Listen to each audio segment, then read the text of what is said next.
Now, the retailer, who is historical recreation art, says this is a less authentic version of it. So when I actually slip it on here and just use it in the most orthodox way, it becomes pretty intuitive, and you can just hold it really close, and it just kind of sits both on your arm and on your shoulder like this. Now, differs pretty massively when you're talking about like rotella, which I was used to doing Renaissance Italian fencing.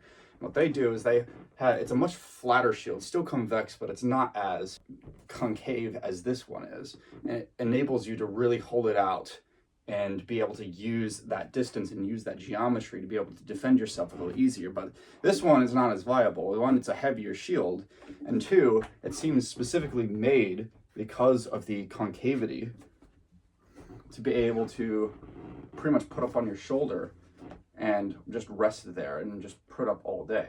Not even just holding it at an angle, but we're actually kind of bringing it up a little bit. So boom, right here, just enough so that way the edge of the grip doesn't really chafe your elbow. You can hold this all day. And this is great for just standing in battle for hours on end, maybe in the back or in the middle. I'm a little bit more inclined just to stand very narrowly like this. All right. And then almost hold a spear underneath like this. I can keep this up all day. I have no training in this whatsoever. I can very much just stand right here. All right. And the idea of the shield being held at an angle itself actually helps encourage missile weapons to hit lands off. So it's actually a little bit more intuitive to do it that way rather than this way. This, and your hand is covered, your spear is much further out, so you're letting the spears do the talking here rather than the shields. The shield is basically a form of armor in this case. But we're not here to really talk about hoplites in the traditional orthodox sense. We're here to talk about, can archers use the Aspis shield? And from what I've done so far, it is yes, but it's kind of complicated. So central to this question is the use of the cord system that goes around in a sort of octagon. Now, it's been debated what this is for. The one thing everybody seems to think it's about is just having a grip right over here. But when I'm using this, I specifically don't find much. Like most of the time, there's not really much to grip. I hold it right here. In fact, I actually adjusted this cord, and I think there's an important thing to note why I think it's important that the cord can be adjustable. As you can see right here, there's a makeshift grip right here. You could grab onto this, but even here, it doesn't really do anything. It's just kind of a psychological thing because you would like to grab onto something. And I would even say that most of the time, just doing this, I'm not even grabbing onto anything, pretty much does the job effectively. All right. So it doesn't even give you more control over the grip anyways. It's just kind of something that's there for you to grab onto, just as, a little bit of assurance to yourself, giving yourself a pat on the back and say, you got this. So it doesn't really seem to be like that. And especially when you look at something like the Higi vase, it seems that they were actually carrying the spear kind of like right here. Now it takes your hand away from the surface about right here. But it basically can act almost like a grip because this presses against it. So the pressure going both ways basically helps you kind of control this. So you have that, while you also have a javelin, or perhaps you'd have two javelins. And believe me, at some point I'm going to make a video on, can a hoplite be a dedicated javelin thrower? But you could technically also hold it about right here. So it's kind of dynamic in its ability to be used. Can bows be used? Well, not in this way, because you can't really do much with it. Which, if it doesn't really do very much as far as, other than having a psychological benefit, then what is the point of having the cord system go all the way around?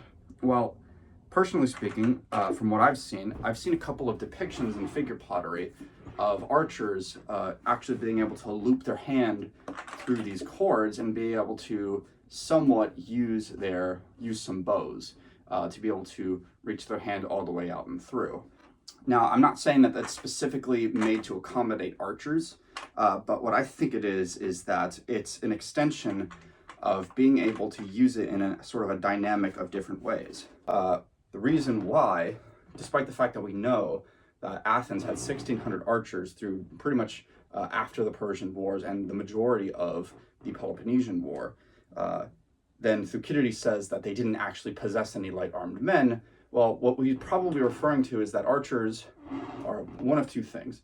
Either archers are just their own class of missile soldier that don't need to be light-armed, and second, that light-armed literally means without this shield. Basically, the connotation that hoplite has to not necessarily being armored, but just to having a shield, because it seems that hoplites were drawn from a very mixed bag. Basically, as long as you have an Aspis, you're pretty much a hoplite. You can have nothing else, but if you do have the one most important protective element that'll help you increase your chances of survival the most, it'll be this, and you're considered a man-at-arms. You're a hoplite. Probably introduced during the time of the Persian Wars. Archers probably did, to some degree, use an Aspis, some sort of shielding, because we do see depictions of red figure vases and using the shield while using a bow. It's not very many of them, mainly because most red figures prefer more mythological scenes anyways. The question then comes down to how do they use them? Well, there's one that depicts a nude kind of grieved archer using the cord at the kind of 10 o'clock and the 1 o'clock angles. Now, I tried to do that if you're talking about wearing it kind of upright. Tried to loosen these up and loop it through here. And you can do that. You can certainly do that, but then you'd come in and you would also have it angled on, basically have it resting on your shoulder. Material is definitely rough and chase. It's kind of hard to do, but it can technically be done here. Kind of, yeah. But I'd say, like, if you come back, coming off, it's just not very comfortable because the edge right here may be difficult.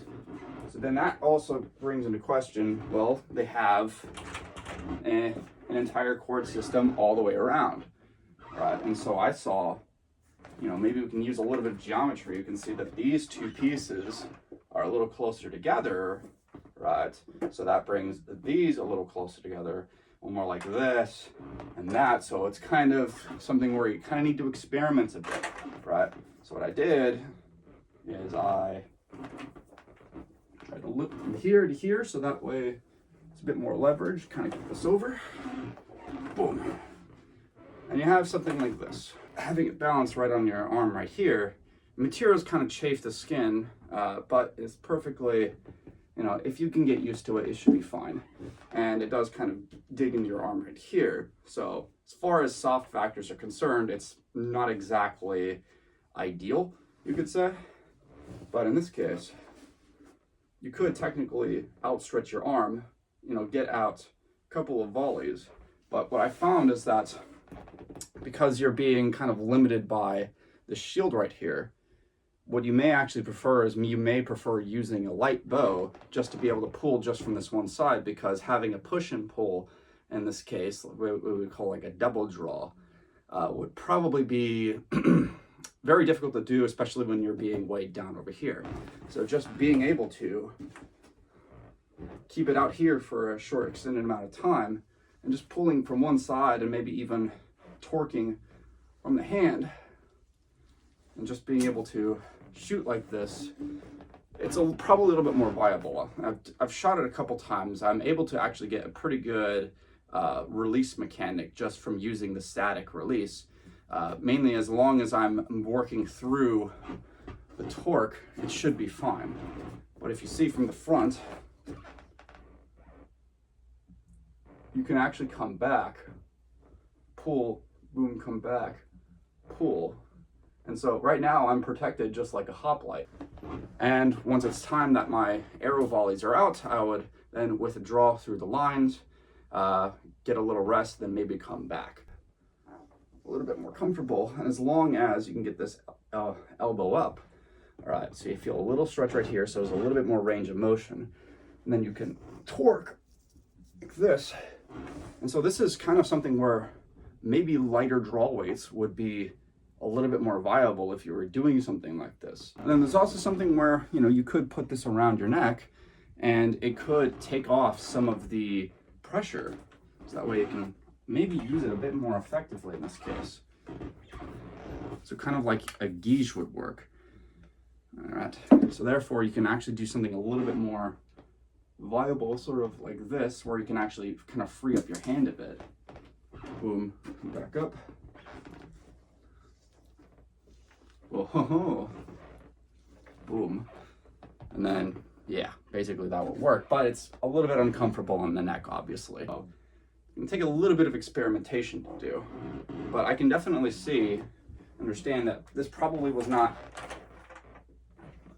going to be a popular thing. It's probably going to be used in very limited amounts, perhaps, and the Athenian archers were actually coming to support their phalanx men in a sort of pitched battle, where they may need to deploy in a parambole formation, which is the archers right next to the hoplites, sort of like in a little pattern. So hoplite, archer, and they might find that equipping themselves with a shield and using it in that manner right next to their hoplites, who are probably themselves also holding it kind of in this same direction, what they would need then is just to be able to kind of mimic that. So that way they're at least covered a little bit more.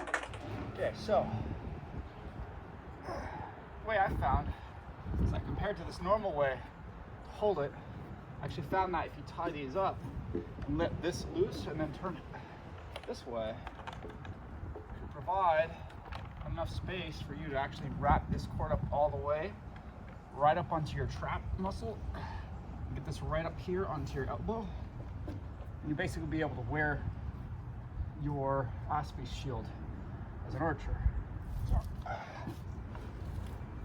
So boom, basically this rests on my arm, and it's not very tiring at all, actually, primarily because it's being hoisted mostly up on the shoulder over here rather than on the arm itself. So the only difficulty, I would say, is then getting this out of the way, which you could easily do. You know, if you're right here, you can easily just grab onto this, get the arm up. All right, take your shooting position, move, and keep your arm straight. Boom.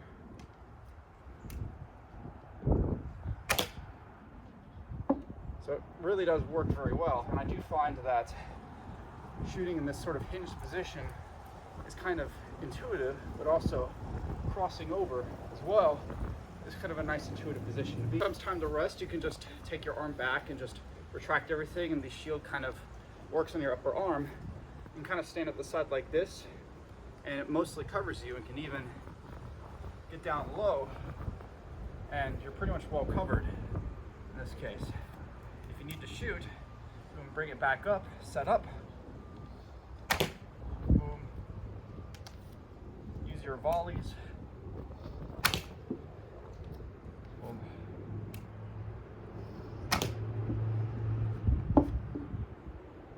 And you can hide behind the shield. So you can absolutely use this. It's actually, I'm really surprised at how well it works even. But like I said, it does kind of limit your mobility. So if you're doing things like skirmishing, where mobility is a more important thing, especially if we're talking about the period of warfare in the Peloponnesian War after 425, where pretty much phalanx warfare kind of became unpopular at that point and everybody started moving around a lot more, you could probably find that archers would end up preferring to take away the shield so that way they can move about a lot more. But if we're talking about archers, Athenian archers, in support of a phalanx, they could actually deploy in this sort of parambole, hoplite, archer, and these archers can, for a limited amount of time, use these shields exactly in this way, using the port packs to be able to more effectively use their weapons, all right, and also combine some defensibility for that matter. You could also put a helmet on, you can even wear greaves, but for the most part, as long as you have the shield, this is probably the most cost-effective thing to actually keep yourself protected. It almost acts as a form of armor. And it should be noted that in the Mycenaean period, shields, like figure 8 shields and tower shields, were usually worn with a guige strapped around the shoulder.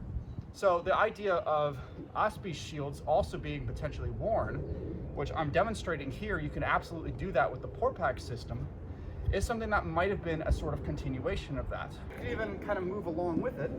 Once it's time to shoot, boom.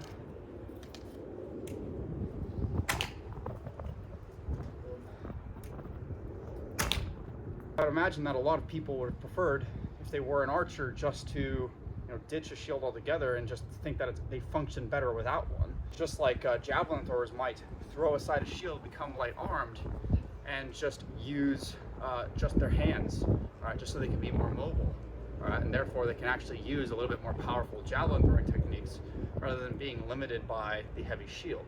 I've already demonstrated. You can basically get down into this kneeling position that we see a lot of archers take in, right, and just kind of cover yourself. I can even come out like this, or a little bit more. Set up.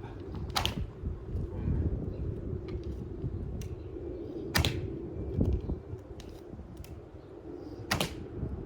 And it will really work.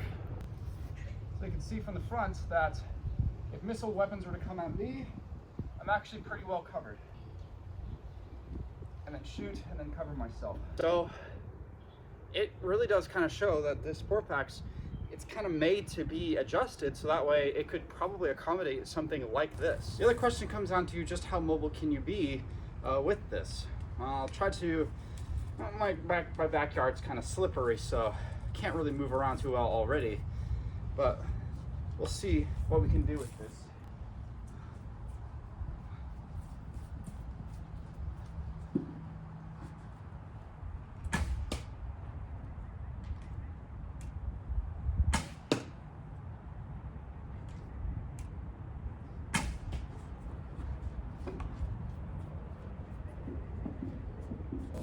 So it does shake around a lot, but it can still be used and accommodated for kind of a light jog, which is definitely more mobility than you can get when you're kind of restricted to a phalanx.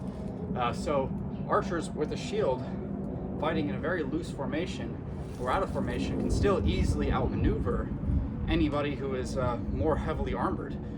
So this is, if anything, still more mobile than having full armor and being just a pure spearman. So there are good kind of reasons why you would use this in a tactical sense.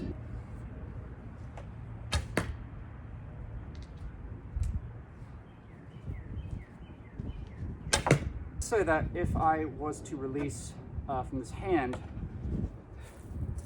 my hand does kind of press into this edge, so it does vibrate against it, so that's a bit uncomfortable. So again, just another reason why it may not have caught on as much as it could have been.